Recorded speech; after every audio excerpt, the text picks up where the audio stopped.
¿La fotografía representa la realidad o crea la realidad?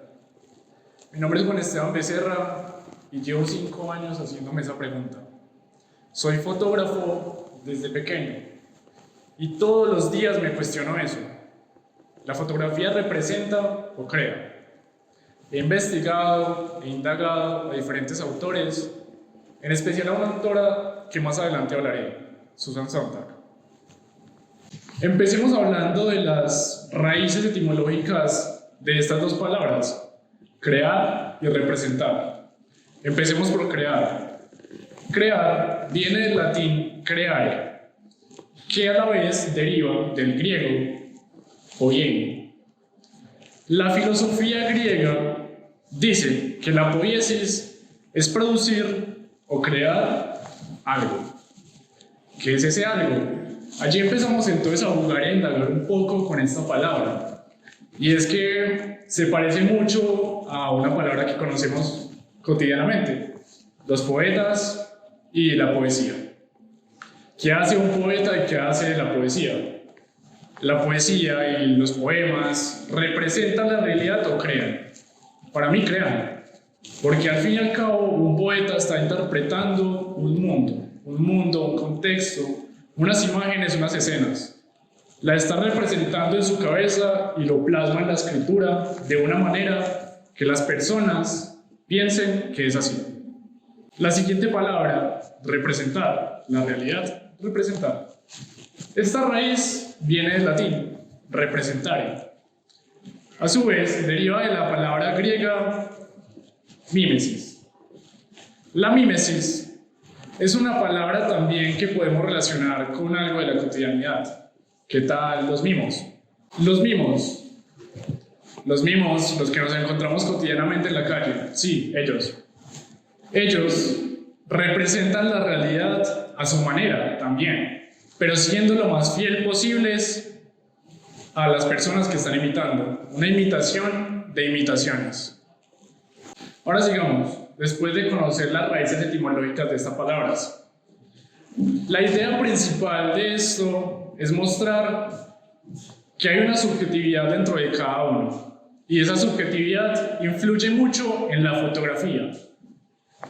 Vamos a ir hablando un poquito. Algunos de los argumentos son la selección del fotógrafo, después de aquí entra la manipulación de la imagen, y por último hablamos de la interpretación del espectador. Empecemos con la selección del contenido. La fotografía captura dentro del encuadre lo que el fotógrafo quiere capturar. Es decir, si yo soy el fotógrafo y quiero simplemente capturar este cuadro, el resto se me va a perder. De alguna manera estoy alterando esta realidad, es decir, estoy creando una realidad. También hay diferentes maneras de jugar con lo seleccionado. De hecho, desde la misma cámara. Es que la cámara es una herramienta que por sí ya tomar las fotos está capturando la luz y transformándolas en una imagen. Allí también hay una modificación y alteración de la imagen y de la luz. Es decir, tampoco está representando la realidad. Aquí nos encontramos a una autora, Susan Sontag, de quien ya les había mencionado que íbamos a hablar. La cita dice así: la cámara no solo es un objeto en sí mismo, sino también una matriz de posibilidades visuales, y su producto final es la serie infinita de fotografías. En este sentido, no se diferencia de la escritura. La cámara es una herramienta activa. No solamente es pasiva y está a la merced de lo que nosotros decidamos hacer con ella.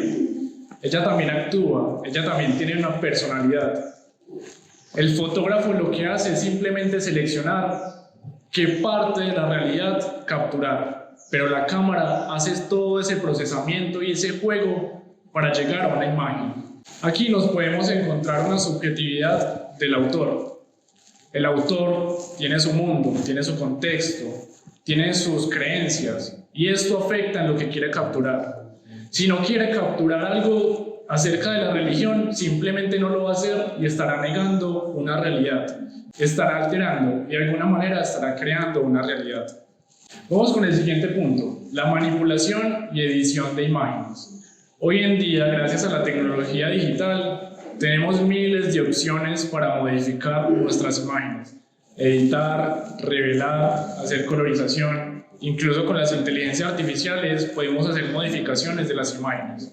Meter un dinosaurio, aquí yo sé, atrás mío. Es decir, podemos tener mucho juego allí. Allí es donde yo les pregunto, ¿será que aún hay veracidad documental?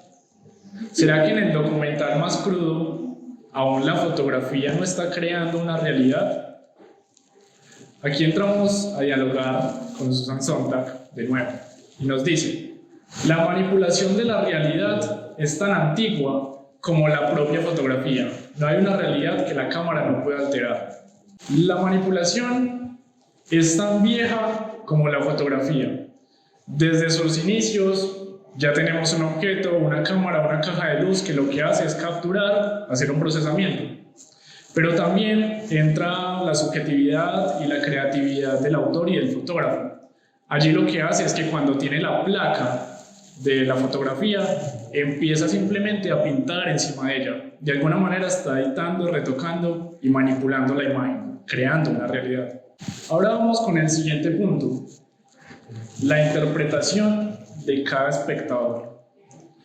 Por su propia subjetividad, experiencias, cotidianidades, su crecimiento sociocultural, creencias, rutinas, etc., cada persona tiene su subjetividad y le dará una interpretación diferente a la misma fotografía.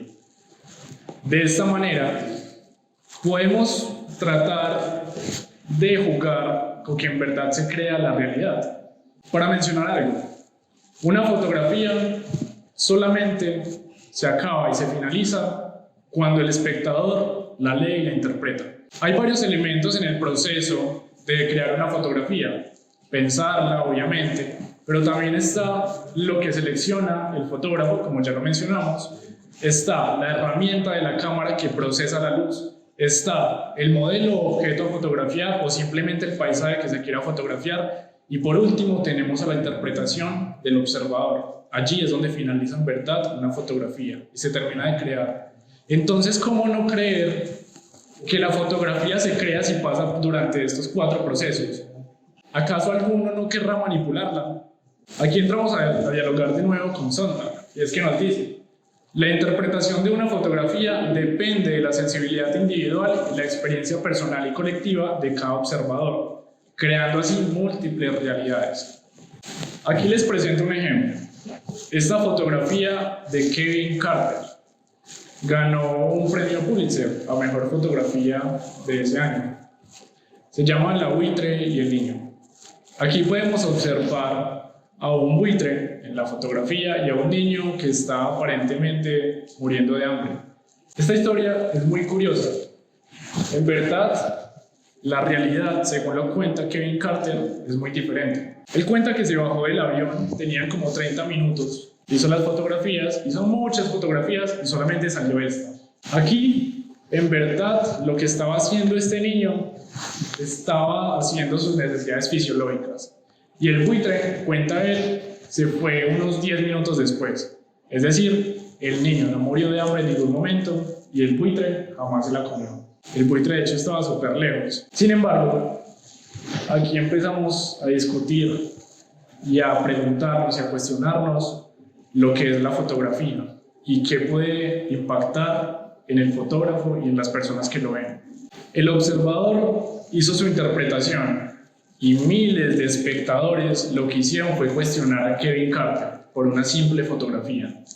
Allí le mencionaban que por qué no había ayudado a la niña, que había sido un acto de negligencia, sin ni siquiera conocer la realidad, simplemente por una fotografía que creó algo muy diferente a lo que estaba pasando.